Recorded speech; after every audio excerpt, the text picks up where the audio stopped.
আর আমি যদি বিএনপির মন্ত্রীও থাকি এবং আওয়ামী লীগের যদি প্রয়োজন মনে করে, তখন সেই মন্ত্রিত্ব ছেড়ে দিয়ে হলো আওয়ামী লীগের হাল ধরবো। আওয়ামী লীগকে তো সবসময় মিস করি, মৃত্যু পর্যন্ত মিস করতে থাকবো। এর কারণ হলো আমার রাজনীতির শুরুটা এই দল থেকে।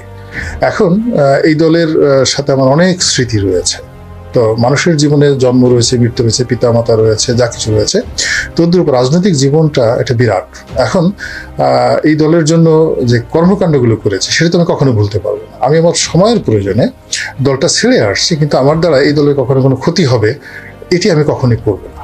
দলের জন্য সবকিছু করব, কিন্তু এই দলের ক্ষতির জন্য আমার পক্ষে কখনো কোনো কিছু করা সম্ভব না। এটাই আওয়ামী লীগকে মিস করার একটা ব্যাপার। কিন্তু এর অর্থ এই নয় যে আবার আমি আওয়ামী লীগকে কখনো ফেরত যাবো। এখন ডোনাল্ড ট্রাম্প একসময় ডেমোক্র্যাট ছিলেন, এখন সময়ের প্রয়োজনে তিনি রিপাবলিকান হয়ে আসছেন। আবার অনেক বড় বড় মার্কিন যারা রাজনীতি করেছে, সময়ের প্রয়োজনে আপনি যেখানে ইচ্ছে সেখানে যাবেন।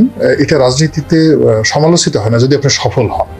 এখন আমি যদি কখনো অনাগত দিনে সফল হই, তখন সবাই বলবে যে সে একটা উপযুক্ত কাজ করেছে। আর যদি আমি সবকিছু নির্ভর করবে সফলতার উপর। আর সফল না হলে যে সমালোচনাগুলো রয়েছে এগুলো মেনে নিতে হবে। কিন্তু আওয়ামী লীগ যদি কখনো মনে করে যে তার অফিস খোলার লোক নাই, অর্থাৎ এখন বিএনপি যে বিপদে পড়ছে, আমি কিন্তু বিএনপির মধুমেহ খাওয়ার জন্য আসিনি। বিএনপির বিপদের সময়, কঠিনতম বিপদের সময় বিএনপিতে আসছি এবং বিএনপিতে টিকে আছি। আমি যে কাজটা করছি, এখন আপনি বলেন তো, এই যে আমি বুদ্ধিবৃত্তিক লেভেলে রাজপথে যদি আমি একটা বক্তব্য দিতাম প্রেস ক্লাবে, সেই বক্তব্য কজন লোক শুনত? 50 জন, 60 জন, 100 জন।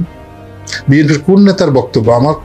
আমার যে বক্তব্য, প্রতি মাসে 1 কোটি লোক আমার বক্তব্য দেখে। এভরি মান্থ আমার নিজস্ব চ্যানেলে 1 কোটি লোক প্রতি মাসে বক্তব্য দেখে। এখন বিএনপির বলেন, আওয়ামী লীগের বলেন, find me one single leader যে রাজপথে সে সারাদিন বক্তব্য দেয়, প্রতি মাসে তার 5 লাখ লোক তার বক্তব্য শুনে। অথবা এমন একজন লোক দেখান, আমি একটা লেখালেখি পত্রিকায় অন্ততপক্ষে 50 থেকে 60 লাখ লোক প্রতি সপ্তাহে এই লেখাটা পড়ে। Find any BNP leader, Awami League leader, any political leader in বাংলাদেশে, একজন পলিটিক্যাল লিডার বের করেন যে সে একটা পত্রিকায় কলাম লেখে এবং তার কলাম 50 লাখ লোক বাংলাদেশে পড়ে। দেখাতে পারবেন না। তো যার জন্য আমি যে কাজটা করছি, তাদেরকে বলেন তো বাংলাদেশে যে গোলাম মোল্লা রনির মতো একটা কলাম লেখেন, তার মতো ইউটিউবে একটা বক্তব্য দেন, তার মতো গিয়ে সভা সমিতি সেমিনারে একটা বক্তব্য দেন, বক্তব্য দিয়ে এইভাবে অফিসে সুন্দরভাবে বসে থাকেন। তো 1 ঘন্টা বসে থাকতে বলেন তো আমার মতো। আমাকে আল্লাহ যে ক্ষমতা দিয়েছেন, যোগ্যতা দিয়েছেন, আমি সেই কাজ করছি। রাজপথের কাজ ইশরাক যেটা করতে পারছে, তারপর মির্জা ফখরুল সাহেব যেটা করতে পারছেন, মির্জা আব্বাস যেটা করতে পারছেন, আল্লাহ তাদেরকে ওই কোয়ালিটি দেওয়ার যোগ্যতা তৈরি করেছেন, ফলে তারা ওই কাজ করছে। আর আমি যে কাজটা করছি, এটা আল্লাহ আমাকে এই যোগ্যতা দিয়েছেন, আমি এই কাজ করছি। আওয়ামী লীগের ভবিষ্যৎ কি? আওয়ামী লীগ কি রাজনীতিতে টিকে থাকবে? বা এখন যারা রাষ্ট্র ক্ষমতায় আছেন তাদের জন্য আওয়ামী লীগ কি কোনো সমস্যা সৃষ্টি করতে পারবে? বিএনপির জন্য আওয়ামী লীগ কি এখনো প্রতিদ্বন্দ্বী হিসেবে আছে, নাকি এটি শেষ হয়ে যাবে? আওয়ামী লীগের অফিস বন্ধ, লোক নাই, সব পলাতক, এটাই কি শেষ কিনা? এটি যদি আপনাকে বুঝতে হয় ভবিষ্যৎ, তাহলে আপনাকে ক্যালকুলেশন করতে হবে যে শেখ হাসিনা যখন খুব ক্রাইসিস যাচ্ছিল, the last month of Sheikh Hasina, অর্থাৎ জুলাই এবং আগস্ট, অর্থাৎ জুলাই মাসের 5 তারিখ থেকে আগস্ট মাসের 5 তারিখ পর্যন্ত এই একটি মাস। তো এই একটি মাসে শেখ হাসিনার জীবনে কি কি ঘটেছিল, এটার উপর নির্ভর করবে আগামীতে তিনি ফেরত আসতে পারবেন কি পারবেন না, বা রাজনীতিতে আওয়ামী লীগ টিকবে কি টিকবে না। তো এই জিনিসটা মূল্যায়ন করার আগে আপনাকে ট্র্যাজেডি কিং হিসেবে পরিচিত, সেটি হলো নবাব সিরাজউদ্দৌলা। তার যে শেষ একটি মাস অর্থাৎ 23শে জুন 1757, এই সময় থেকে আপনি যদি 23শে মে এই একটি মাস আপনি বিশ্লেষণ করেন, তাহলে আপনি দেখবেন যে তার খুব কাছের যারা মানুষ তারা তার সাথে বেইমানি করেছিলেন, মুনাফিকি করেছিলেন, এবং তার মধ্যে রাজদরবার থেকে শুরু করে সব জায়গাতে ঘাপটি মেরে থাকা যে শক্তিশালী যে গ্রুপটি, এটি মানে তার যারা বন্ধু আপনজন, মোহনলাল, মীর মদন, এদের সাথে এরা শক্তিশালী ছিলেন। তো এই শক্তিশালী গ্রুপটিকে নবাব সিরাজউদ্দৌলা মোকাবেলা করতে পারেননি, এবং এই শক্তিশালী গ্রুপটির ক্রিয়ানক হিসেবে তিনি যাকে বলা হয় শেষ পর্যন্ত পলাশীর মাঠে পরাজিত হয়েছিলেন। তো আমরা তাকে নায়ক হিসেবে ধরি, যে একজন নায়ক তার আশেপাশের সমস্ত লোকগুলো শেষ সময়টিতে তার বিরুদ্ধে চক্রান্ত করেছে এবং তার চোখের সামনে, এবং তিনি তাদের কাছে অসহায় হয়ে পড়েছিলেন। তার প্রেক্ষিতে তিনি পরাজিত হয়েছিলেন এবং তিনি আর রাজনীতিতে তিনি বা তার বংশ, তার পরিবার, তার দল আর ফিরে আসতে পারেনি, কখনো ফিরে আসতে পারেনি। অথচ তার দাদার হাতেই সরফরাজ খানের পরাজয় হয়েছে। তো এরকম অনেক কিছু হয়েছে, কিন্তু রাজবংশ শেষ হয়ে যায়নি। কিন্তু সিরাজউদ্দৌলা তার আপন লোকদের বেঈমান এবং মুনাফিকের কারণে, বিশ্বাসঘাতকতার কারণে সব অংশে তিনি নির্মূল হয়েছেন। সেই নির্মূল হওয়ার কারণে তিনি আর রাজনীতিতে ফিরে আসতে পারেন। একইভাবে আপনি বঙ্গবন্ধু শেখ মুজিবুর রহমানের কথা চিন্তা করেন, তাকে কিন্তু সব অংশে নির্মূল করা হয়েছিল। তো নির্মূল করার পরেও মানে একেবারে হাতে গোনা কয়েকজন লোক তার সঙ্গে বেঈমানি করেছিল। এর মধ্যে মোশতাককেই বলা হয়, তার আপন জন হিসেবে ছিল একমাত্র মোশতাক। আর বেশিরভাগ মানুষ তার জন্য জীবন দিয়েছেন এবং তার সাথে বেঈমানি করেননি, এবং তাদেরকে বেঈমানি করার জন্য বিভিন্ন প্রলোভন দেখানো হয়েছিল। খন্দকার মোশতাক সাহেব প্রেশার ক্রিয়েট করা হয়েছে, মামলা দেওয়া হয়েছে, মোকদ্দমা দেওয়া হয়েছে, তারা পালিয়ে গেছেন, দেশ ছেড়ে পালিয়েছেন, অনেকে কারাবরণ করেছেন, অনেকে মারা গিয়েছেন। কিন্তু এই খন্দকার মোশতাকের সাথে তারা কখনোই একীভূত হয়নি। ফলে কি হলো, আওয়ামী লীগ রিভাইভ করেছে, জহুরা তাজউদ্দিন নেতৃত্ব হাতে নিয়েছেন, আওয়ামী লীগ রিভাইভ করেছে। এই গেল বাংলাদেশের ইতিহাস এবং নবাব সিরাজউদ্দৌলার ইতিহাস। এর আগের কথা বলি, সেটা হলো ইতিহাসের আর একজন খলনায়ক আছেন, খুবই নামকরা খলনায়ক। তার নাম হলো সম্রাট ক্লডিয়াস নিরো। রোম যখন পড়ছিল, নিরো তখন বাঁশি বাজাচ্ছিল। রোমান সাম্রাজ্যের 800 বছরের ইতিহাসে যে কজন নির্মম আসন্ন পুরা রোম জাতিকে তছনছ করে দিয়েছেন, তাদের মধ্যে নিরো প্রধানতম। এরপরে আরো একজন আছেন কালিগুলা, আর একজন আছেন কমোডাস। তো এই কমোডাসের কাহিনী নিয়েই কিন্তু গ্ল্যাডিয়েটর তৈরি হয়েছে, সেই বিখ্যাত সিনেমা গ্ল্যাডিয়েটর। তো যাই হোক, এখন এই যে নিরোর যে পতনটি, অন্য সবার পতনের চাইতে নিরোর পতনটি আপনাদেরকে বলি। নিরোর মায়ের সঙ্গে তার এমন দ্বন্দ্ব সংঘর্ষ শুরু হলো সিংহাসন নিয়ে। তার মা কয়েকবার চেষ্টা করেছে নিরোকে মেরে ফেলার জন্য, আর নিরো চেষ্টা করেছে তার মাকে মেরে ফেলার জন্য, এবং একাধিকবার চেষ্টা করার পর সে সফল হয় এবং সে তার নিজের মাকে মেরে ফেলে। এবং তার যখন ক্ষমতা চলে যাবে, তার নিজের আশেপাশের প্রায় সব লোক, প্রায় না সবাই তার বিরুদ্ধে চলে গিয়েছিল। সামনে সামনে জিহুজুর জিহুজুর জিহুজুর। এবং যখন রোমে এই গণবিপ্লব শুরু হলো, এই আজকের বাংলাদেশের মতো এরকম একটা গণবিপ্লব শুরু হলো, তিনি তখন পালাতে চাইলেন।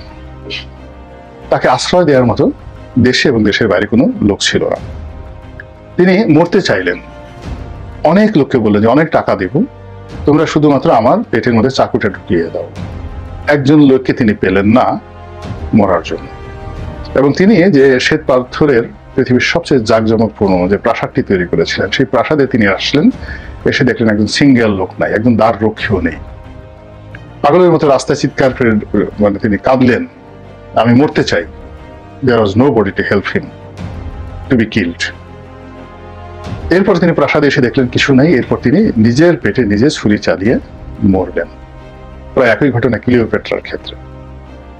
ক্লিওপেট্রাকে মারার মতো কোনো লোক ছিল না, তিনি সেই একটা সাপের ঝাঁকি এনে সেই সাপের কামড় খেয়ে তিনি মারা গেলেন। তো সেই দিক থেকে আপনি শেখ হাসিনার যে অন্তিম সময়, সেই অন্তিম সময় যদি আপনি দেখেন, তার আপনজন বলতে তিনি যাদেরকে বুঝিয়েছিলেন, একজনও তাকে ছেড়ে যাননি। ওই যে কুমড়ো পটাশ বলেন, তারপর আরো অন্তত পক্ষে দেখবেন অনেকগুলো যারা গণভবনের শেষ সময় পর্যন্ত তারা ওই হেলিকপ্টারে তাকে উঠিয়ে দিয়ে চোখের পানি কান্নাকাটি করে, একদিকে শেখ হাসিনা হেলিকপ্টারে উঠছে, আর অন্যদিকে এই লোকগুলো গণভবন থেকে পালাচ্ছে। তার এসএসএফ এর যারা ছিল তারা অস্ত্র সমর্পণ করে, তারা যারা রাজনৈতিক সঙ্গী ছিলেন তারা, এবং তার যারা পার্সোনাল যারা স্টাফ ছিলেন, সরকারি কর্মকর্তা, এরা কেউ কিন্তু শেষ মুহূর্তে তারা জানতেন, কিন্তু কেউ তাকে ছেড়ে যায়নি, সিঙ্গেল লোক।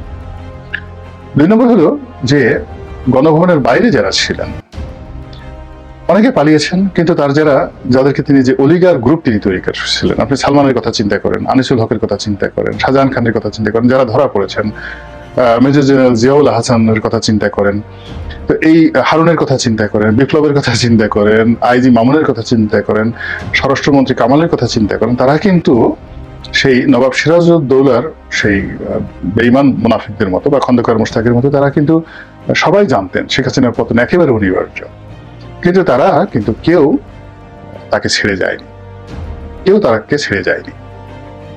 সবাই এই যে আজকের ভাগ্য বরণ করছে, কিন্তু দীপুমণি থেকে শুরু করে তাদের সবার সুযোগ ছিল, তারাও তাপসের মতো পালাতে পারত। তো তাপস কেন পালালো সেটা পরে ভিন্ন একটা বিষয়। তারাও জাভেদের মতো পালাতে পারতো, অনেকের মতো পালাতে পারতো, তো তারা কিন্তু পালায়নি। তারা শেষ মুহূর্ত পর্যন্ত বাংলাদেশে থেকেছে। যেমন শামীম ওসমান দেখেন বড় বড় কথা বলে সে সবার আগে পালিয়েছে, কিন্তু শাহজাহান খান কিন্তু পালায়নি। তো যাই হোক, এখন এই যে লোকগুলো, ওই হাসান মাহমুদ পালিয়েছিল, because Hasan Mahmud was nobody. 111-এর সময় সেনাবাহিনী 111-এর কুশীলকরা তাকে বিদেশ থেকে এনেছিল সৈয়দ আশরাফকে, এবং তাকে এই শেখ হাসিনাকে গ্যাটিস দেওয়ার জন্য। দেওয়ার দ্য এজেন্ট, তাদের সঙ্গে আওয়ামী লীগের এরকম কোনো সম্পর্ক নেই, কিন্তু আওয়ামী লীগের যারা সত্যিকার বোনাফাইড তার একজনও কিন্তু শেখ হাসিনাকে ছেড়ে যায়নি। So this is a very red alert for BNP and red alert for Jamaat, red alert for doctor Mohammad Yunus. দ্বিতীয় পার্টি আসেন। দ্বিতীয় পার্টি হলো যে এখনো পর্যন্ত পত্রিকা থেকে আসছে যে আওয়ামী লীগের অনেক লোক রাজনীতি করতে চাচ্ছে না, শেখ হাসিনা কেন পালিয়ে গেল, এগুলো পত্রিকায় আসছে। কিন্তু বাস্তবতা হলো আওয়ামী লীগের লোকদের সঙ্গে আলাপ আলোচনা করে দেখেন, তারা মনে করে শেখ হাসিনা আবার আসবে। তারা কেউ শেখ হাসিনাকে গালাগাল দেয় না, বা বলে না যে এই কাজ করেছে, এর কারণে আমাদের এই পতন হয়েছে। এবং একই ঘটনা কিন্তু দেখেন বিএনপির তারেক রহমান সাহেবের ক্ষেত্রে হয়েছিল এবং বেগম খালেদা জিয়ার ক্ষেত্রে হয়েছিল। অর্থাৎ তাদের উপর রাষ্ট্রীয় জুলুম অত্যাচার চলেছিল, এবং তাদেরকেও কিন্তু 111-এর সময় যে একটা বিপ্লবের মাধ্যমে তাদেরকে ক্ষমতাচ্যুত করা হয়েছিল, কিন্তু বিএনপির কোনো লোক কিন্তু তাদেরকে ছেড়ে যায়নি, একদিনের জন্য তাদেরকে ছেড়ে যায়নি, শেষ সময় পর্যন্ত তাদের সঙ্গে লেগেছিল। ফলে আওয়ামী লীগ শত চেষ্টা করে বিএনপি কিন্তু ফিনিশ করতে পারেনি। জামাতের একই অবস্থা, অর্থাৎ জামাতের কোনো লোক সেই আওয়ামী লীগের চাপে জামাত ছেড়ে যায়নি, বা জামাত চুপচাপ ছিল, জামাতের পক্ষে রেখেছে। তো সেই ক্ষেত্রে আওয়ামী লীগের সাথে যেহেতু আওয়ামী লীগের যারা নেতাকর্মী আছে তারা বেইমানি করেনি সরাসরি, আর এখন পর্যন্ত তারা আওয়ামী লীগের বিশুদ্ধার করছে না। কোনো লোক মানে তারা গা ঢাকা দিয়ে আছে, মিশে থাকার চেষ্টা করছে, কিন্তু শেখ হাসিনার সম্পর্কে তারা গালাগাল দিচ্ছে না। এগুলো 2। 3 নম্বর হলো যে বিএনপি এবং জামাত, এই দুটো দলের যে সত্যিকার অর্থে যে বিদেশি পার্টনার, বন্ধু, কৌশলগত বন্ধু, সেই বন্ধুরা বিএনপি এবং জামাতের বিপদে এগিয়ে আসেনি। অর্থাৎ জামাতের কোনো লোককে অফিসিয়ালি পাকিস্তান আশ্রয় দেয়নি, সৌদি আরব আশ্রয় দেয়নি। আবার বিএনপির কোনো লোককেও সৌদি আরব অফিসিয়াল আশ্রয় দেয়নি, কিংবা চীন আশ্রয় দেয়নি। কিন্তু সেই ক্ষেত্রে শেখ হাসিনাকে কিন্তু ভারত আশ্রয় দিয়েছে, এবং শুধু তাই নয়, ইতিমধ্যে কত মানুষ, লাখখানেক তো আওয়ামী লীগের লোকজন সীমান্ত পাড়ি দিয়ে পালিয়ে চলে গেছে।